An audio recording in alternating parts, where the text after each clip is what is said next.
Okay, this is an Artworks Network and Vernissage TV interview with Michael Neff, founder of the Michael Neff Gallery in Frankfurt and the director of the Fine Art Fair in Frankfurt, Germany. Hello, Mr. Neff. Hello. Mr. Neff, do you consider yourself primarily a dealer, curator, or a manager? Nice interpretation. All of it. All of it. Dealer. What was the other? Dealer, curator, manager. All of it. Yeah, right. And in which, if you put a hierarchy in it, it's dealer, manager, curator. Okay, we got it. So dealer. Oh, I said dealer, curator, manager, and you consider yourself as a dealer, manager, curator. You know. Okay. Very nice game.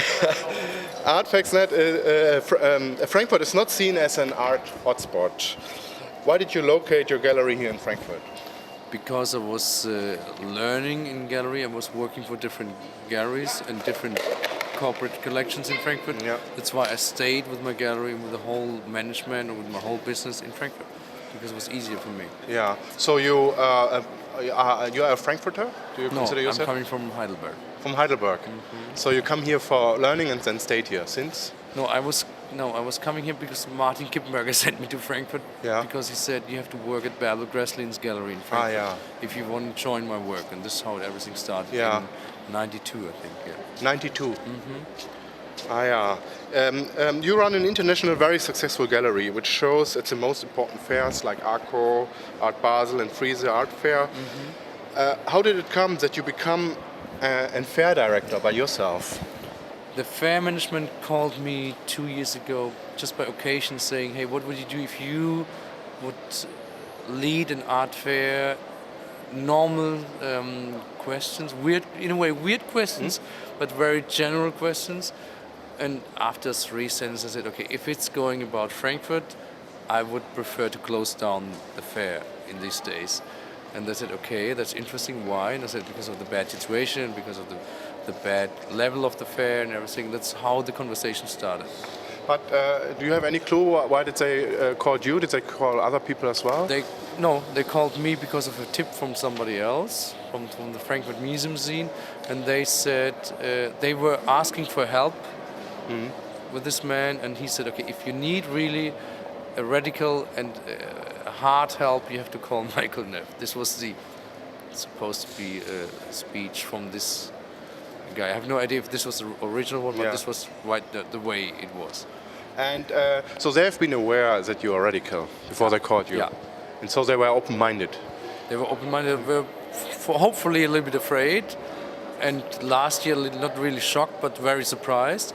And this year, they're very, very happy. So it's the way I promised. You have chosen a new name for the fair, Quality Street. This branding reminded me immediately of these wonderful sweeties from Macintosh in this metal tin.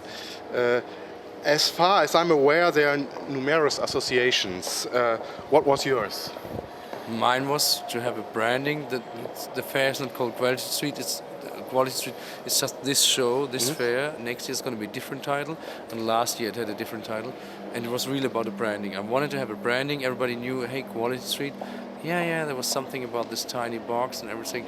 I just want to have a branding like you have a car's name or a product name, and this was a product name for a kind of show for an art fair, temporarily, and then forget about it. And it's over. So next year another name. Next year it's going to be a song title. A song title. Do you? Okay. We won't go too deep in this then. In business, we call an outstanding product a killer application or a unique selling proposition. The Quality Street Art Fair labels itself as an ornamental fish amongst the art fairs. Are your management skills, the branding and the revolutionary way of presenting art this powerful mix that leads to a maximum of turnover? This is a very weird question. Yes and no.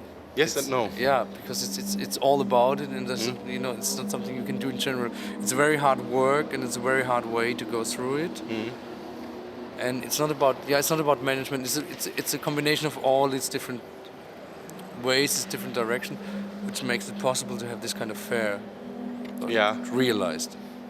But this question was leading to turnover, so this is a goal? or is this? Yeah, a goal. Okay, what is it? What is the goal? Goal for whom? Goal for the galleries? Goal for the management? Goal for the fair? Yeah. It is a goal in the way of how can you how far can you go with an art fair? Yeah. And is this a future fair or is it not? This is some probably in this way it's going to be a goal. Yeah. At the moment, for sure, it's not a goal in a financial way. Of course, no. It's still some lot of work to do. But if it's going to be a way of goaling for a future fair, then it's probably this is one step ahead. Yeah. The Deutsche Bank is the main sponsor of this fair, and as well of Frieze Art Fair. The Deutsche Bank is a competitor of the UBS, which sponsors Art Basel and Art Basel Miami.